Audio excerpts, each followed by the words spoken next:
Reiki for Beginners.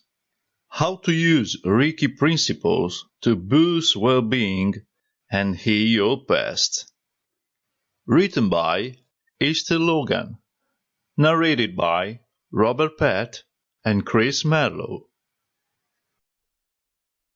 Chapter 1. History of Reiki. The Mystery.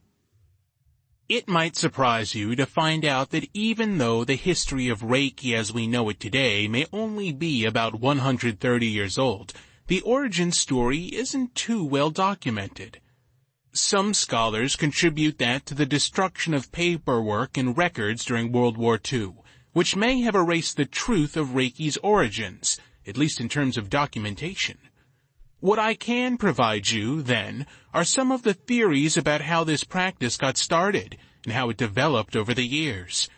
Even without the solid records and facts, you'll find the history engaging and enriching for your practice. The origin stories.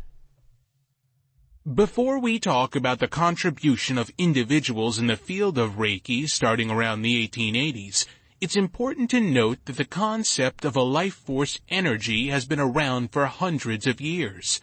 In fact, if you take the roots of Reiki, Rei meaning universal life, and Ki meaning energy, you can link this idea to other practices across Asia.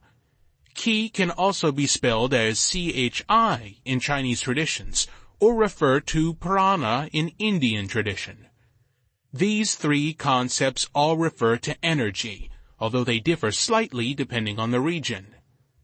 So, when considering that these early conceptualizations of life force energy have existed for centuries, you can see why it would be silly to assume Reiki popped up independently in the 19th century.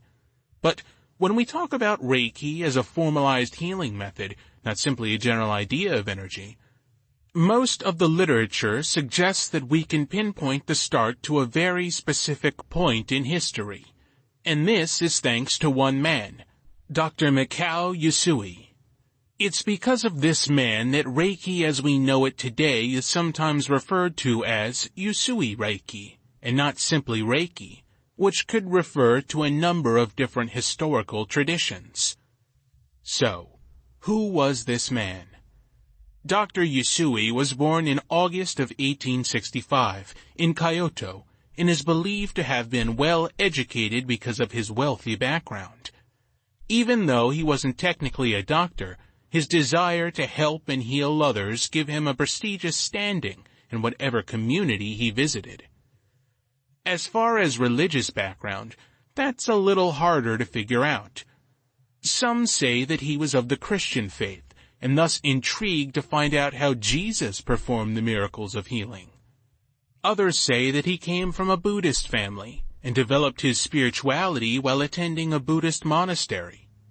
It might have been at this monastery where he learned Kiko, the Japanese version of the martial arts practice Qigong. During his youth, Usui was intrigued by a variety of pursuits, from medicine to religious philosophy to psychology.